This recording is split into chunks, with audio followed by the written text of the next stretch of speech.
Though the theater system is collapsing, 2024 has been probably the single best year for movies so far. And we're only like halfway done. I'm going to tell you my 5 favorite movies I've seen thus far. In no particular order, except number 1. I do have a number 1, but no particular order for the other ones. So my first choice just came out. Unfortunately, it's not doing well in the theaters for them, but it doesn't really matter. The movie was killer. I'm talking, of course, about Garfield. Garfield ruled. I would say I'm going to see it again, but since it's not doing well, it's probably going to be on streaming like any day now. But Garfield is an amazing movie. It's great for all ages. The jokes all land. I absolutely recommend you check that out. Next up was kind of a surprise to me because it's not based off of like any like IP or anything. It's a completely original movie and it completely rules. And I'm talking about If, starring Ryan Reynolds. Have you seen If? That movie is surprisingly really funny. You know, it's from like, I think it's from like that guy that made like all those like good news like videos like during like the pandemic to try and cheer people up. I guess like people really liked those, so they gave him a movie. And man, I'll tell you, he really delivered. You know, again, like part of that's just because Ryan Reynolds has like an endless amount of charm, you know. But If is awesome. And if you've been sleeping on If, you need to wake up, run down to the theater, and see that movie because you may say, I don't want to see that movie with that purple monstrosity, but you really do. My next one is going to be Tarot. Tarot is a very scary movie. I had a tough call because I was just like, do I want this? Do I want Strangers Chapter 1? Because they were both kind of like fighting to get in there. But Tarot ultimately won it out, which again is kind of weird because it's kind of an original IP, but it's kind of not. Like, I haven't really ever played with like the tarot trading cards. I guess it's kind of like, from what I gathered from watching the movie, it's kind of like, a Yu-Gi-Oh type thing. Um, so I thought it was really cool, especially since like they turned like, a card game into like a horror movie. I would be, I think it'd be really cool if they did the same thing again with like Yu-Gi-Oh because that's like something people really dig. Tarot probably didn't make as much money as something like Yu-Gi-Oh! Because I think a lot of people aren't familiar with that game. But again, I think if you made like a Yu-Gi-Oh! Movie and it was like scary, people would definitely turn up for that. Absolutely.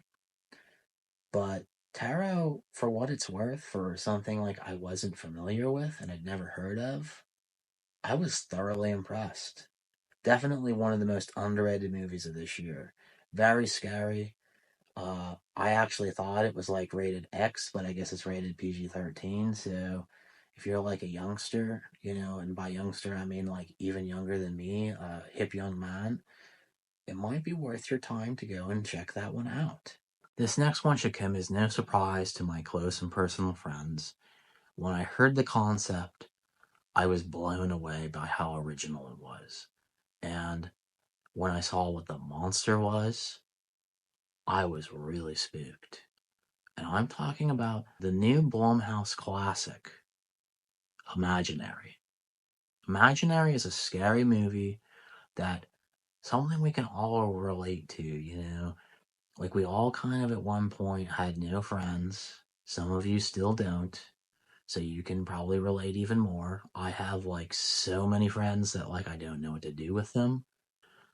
But for you, this might strike you as something scary right now. But it's about like killer imaginary friends. And oh my god, just wow. When I saw that big, scary monster teddy bear, I about dumped a brick right in my pants. I had the cat with me, baby Blu ray, and she was squirming to get out of that seat when she saw that big bear. That's just how scary it was, and she's a very brave cat. So make sure you wear a diaper when you watch that one, because It's scary good.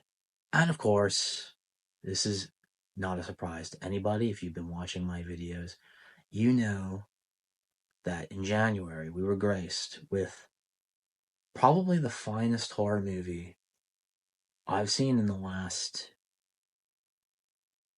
I don't know, 20, not 20, but at least like 5 years. It's going to be a movie people are talking about probably as long as humans exist. And that is Night Swim. Night Swim was traumatizing. As someone who has fantasies about owning and putting in my own in-ground pool, it almost gave me a second thought. Let's just put it that way. I've never been more afraid to dip my body in the water in my life. Now, a beach, I can go to a beach. I'm not really worried about like some kind of, ghost at the beach. But now, anytime I see a pool and one of my like million friends invites me over to swim in said pool, I have to, bring in like a priest just to like make sure there's not like any like angry ghosts like waiting to kind of pull me under. I don't really think there's ever been a movie that's made people more afraid of swimming than that movie. So now that it's the summer season, do yourself not a favor, but rush down to whatever you can. I know it's streaming, so you just need to open the app, pull it up, and just roll with it. Because that is easily the most frightening movie for the summertime season. It's never going to be topped. It's never had any real competition. You will be afraid to go swimming. So that's my top 5 so far for this year.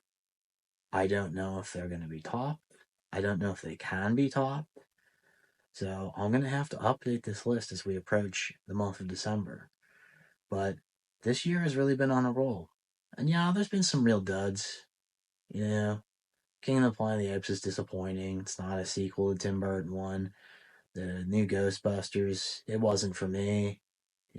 I was hoping for a sequel with like all the chicks, but guess my opinion just doesn't matter out there, even though it should. If Hollywood just listened to me, these movies would be making a lot more money. But at least for the 5 movies I mentioned, and I'll even say, even for Strangers Chapter 1, these are all movies you need to go check out in some way, shape, or form. So, what are your favorite movies of this year? Do you have a top 5 that you've liked? Comment down below and start the discussion today.